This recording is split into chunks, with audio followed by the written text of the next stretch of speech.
Today's guest is serial entrepreneur, business mentor, and systems expert who has built, scaled, and sold multiple businesses, including an 8-figure company acquired by Alaskan Airlines. Now, with over 40 years of experience, even though you wouldn't believe it to look at her, she specializes in helping leaders create scalable success while reducing stress and overwhelm.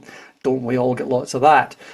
And as the founder of her company, Living the Dream, she coaches business owners on high-performing team building. She has an online course and is about to launch the Living the Dream Mastermind. Welcome to Leadership That Sells. This is the podcast that helps you lead first and sell more.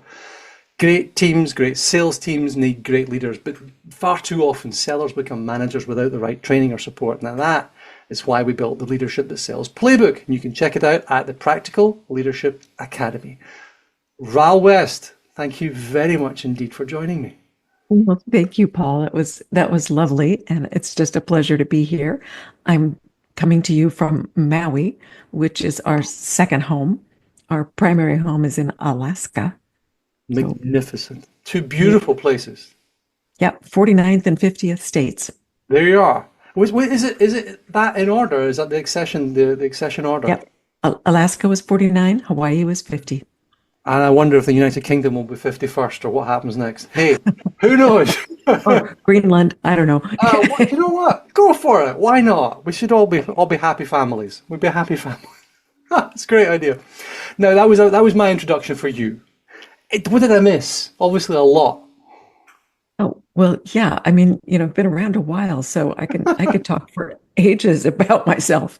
So what should we focus on first? Well, you've scaled businesses to 8 figures. 8 figures is a dream number for most people, and you've built lots of high-performing teams, and I don't think you can do one without the other. Let's go straight to the practical point, the valuable points here, the stuff here. What are the top leadership lessons that people can apply to grow teams effectively? Well, I think first of all, to be a good leader, you have to have a very clear vision and a set of values and principles that guide you and guide your company. So those are the foundation of the culture that you create. And if you don't have a strong culture for your organization, you don't have much to lead from. And you need to instill those values and those principles throughout your team so that they know what the company stands for and they can get behind it and get excited about it. The other thing that a great leader does, I believe, is make sure that there's a win-win proposition in the company. If the company wins, everybody wins. Make sure they know it, make sure they know how they win and what they need to do in order to win and how they can help the company win. And we have found that we create incredible alignment of our team by doing that. And it's a truly aligned team that's focused on the same goals and that has this foundation of a strong, wonderful culture that can really create amazing success. And I believe that those were two very large factors in our success. I think, yeah, absolutely. Alignment, I think, is got to be the number one, but it's an alignment with the vision. Actually, no, other way around, isn't it? You don't have a vision, you can't be aligned to it. So you got to have the clarity of the purpose, direction, and everybody then has got to be on board and motivated for success. Yes, and aligned, going towards the same goal. And I like to use the analogy, since I'm from Alaska, of, a dog sled team. If you harness the dogs to that sled and they start pulling in opposite directions, where's the sled going to go? Mm-hmm. Nowhere. Yeah. It's just pandemonium. So you need to have all the dogs harnessed going in the same direction. That's how the sled can really move forward. And that's what you want. I think that has to be my first leadership analogy using an Alaskan dog sled. That's a novel one on me. I'll take that and I'll bank it. Thank you. You're welcome. Yeah, you've got a business success framework, your 6 essential secrets to business success. And I think the reason you put that together is to help entrepreneurs scale. Now, from all these wonderful frameworks that you see out in the world today, there tends to be resonant principles, things that matter more than others. Now, obviously, all 6 are fantastic. What is the one that you would take from your principle, your framework, that a sales manager, for example, could implement today? Mm. Systems. Hmm. It's number one. You have to have systems. I don't care how big your company is or how small your company is. You have to have systems so that you can create efficiency and so that everybody knows what the job is and how to get it done, and, break those jobs down into step-by-step processes and record them, document them, whether it's in writing, digital, video, whatever you need to do. Make sure that everybody knows how to get the processes done in the most efficient way possible. And to do that, you need systems. And then you carry out systems throughout your sales process, your customer service processes. Everything relies on systems. You need to be able to track your performance and track your sales. That requires a system. Creating all the reports, it all ties together. So all six of these principles are really the legs of a six-legged stool. And, you take one leg away and it kind of falls, kind of Well, can't even. give us a rattle through the other five then. So you're starting with Okay. systems. Systems is number one. Number two is the performance tracking, your measurements. Hmm. Gather your data and report it. And number three is leverage. You have to use leverage. And there's many ways to use leverage. Education is one form of leverage. Using automation and technology is another form of leverage. Getting other people to do the work, outsourcing, hiring a good team, that's a form of leverage. So those are just a few to start with. And then number four is culture, which Mm. we talked about already. Yeah. And number five is the team. And those two go very closely hand in hand, the culture and the team.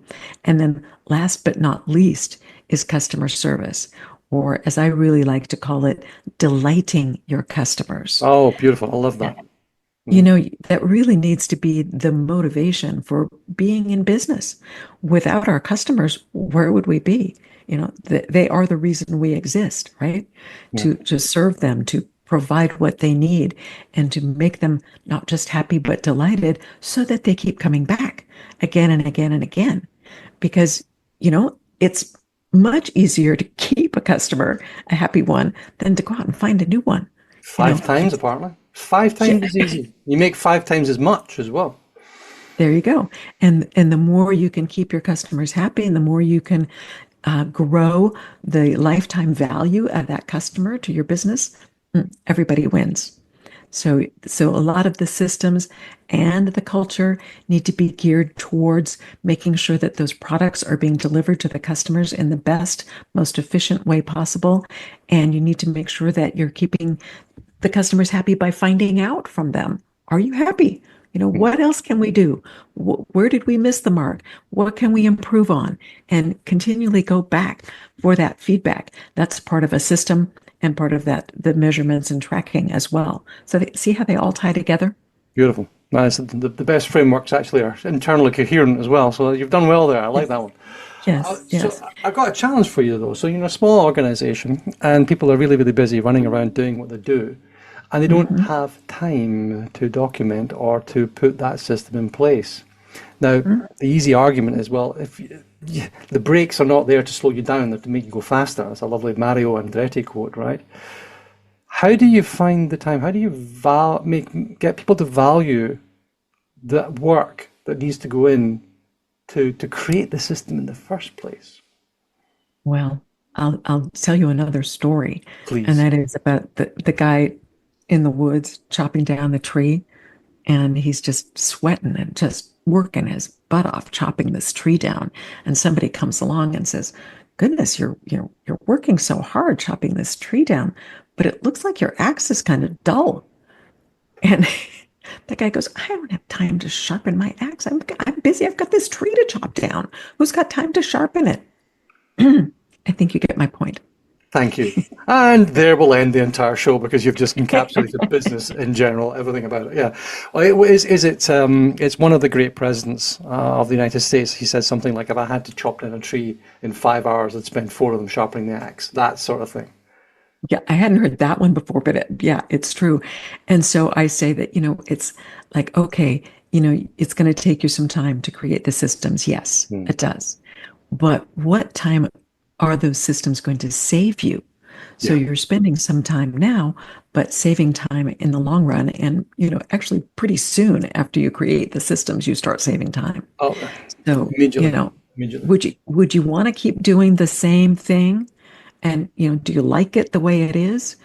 And if you don't like it the way it is, because as you said, it's chaotic, people are running around, they're so busy, you know, the only way to get out of that is to change something. But the question is, change what? Because you don't know what to change if you don't have the system to write down. And you can't Correct. improve it because it's not systematized. You can't say, we're going to fix that. You don't even know where to fix because you don't know where the problem is because you haven't systematized. Well, yes, and you start with, it's very simple. You just start with analyzing what it is that people are doing. Mm.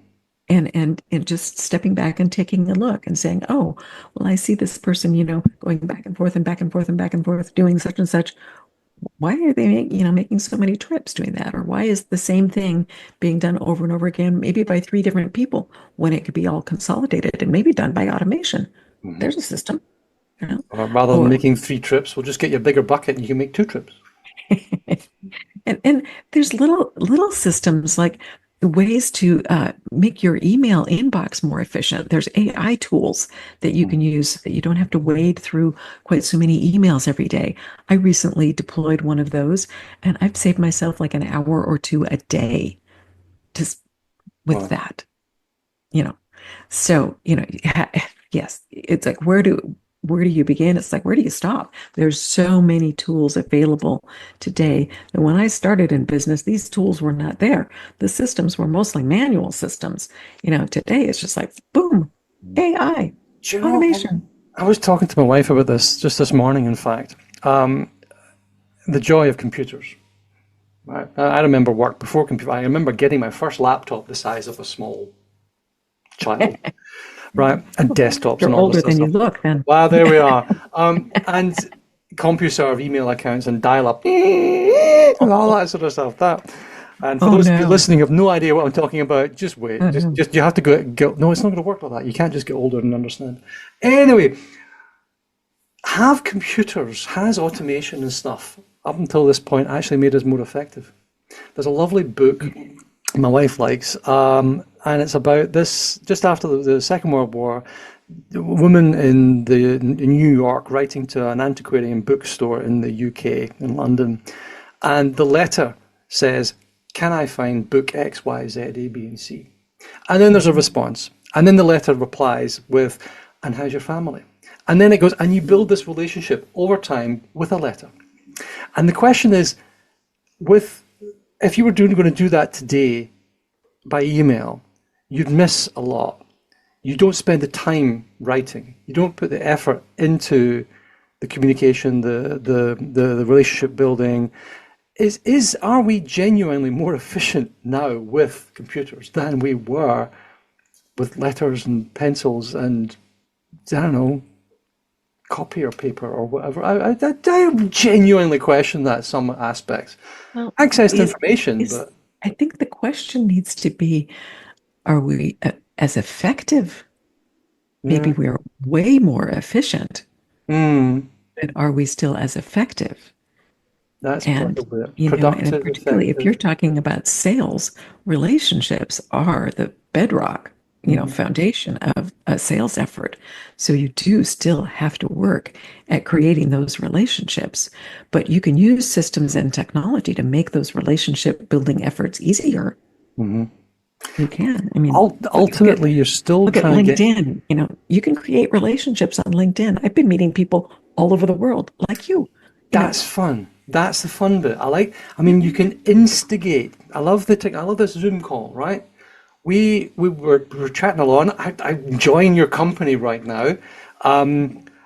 I'd love to meet you in Alaska or Hawaii, preferably Hawaii, actually. But I don't know, actually. Alaska could be fun. And we could become friends. Because I think you can start a relationship or you can maintain a relationship digitally, but you can't really grow one. I don't feel you can do. I don't know. I really question this whole. I don't know. Maybe My it's the daughter just Luddite got in me coming married. out. She met her husband online, and they're I met married. I met my wife on Match.com 15 years ago. Yeah. Yeah, Oh, I don't know. Anyway, there's a rabbit hole we shouldn't have gone anywhere near. It's So no, but I think it's a good point because so high tech, so high tech. Do we lose the high touch? And that's what you're really saying. yes, And we yes, need to thank you. That's somehow clearer. maintain a way to have the high touch, but maybe the touch can be, through a computer screen and a microphone. And, I know I've had like cocktail parties with people over Zoom. It's kind of fun, you Yeah. know. And nobody has to worry about, a DUI because we're not driving. So Now, my background is education, right? And I firmly believe you can outread and outlearn the competition. And I've been working in e-learning, digital learning, online courses, all this sort of stuff for almost my entire career. I started off as a face-to-face trainer. So I was standing up in front of classrooms of people, teaching them how to do purchase orders and things in these computer systems, SAP and things like well, that. that sounds really exciting. 15 different methodologies of entering an accounts payable ledger. No, it really, really wasn't. We used to make jokes about general ledger and kernel accounting. General ledger. If you're an accountant, Uh, you'll get the joke. It's oh, not really bad. It's a really bad joke. All accounting jokes are bad. oh. So I love the face to face, and I think the best way of learning something is by doing it repeatedly, doing the right thing repeatedly to learn it. And you're building out a mastermind with this idea of getting people together to do things repeatedly and build a community. Why?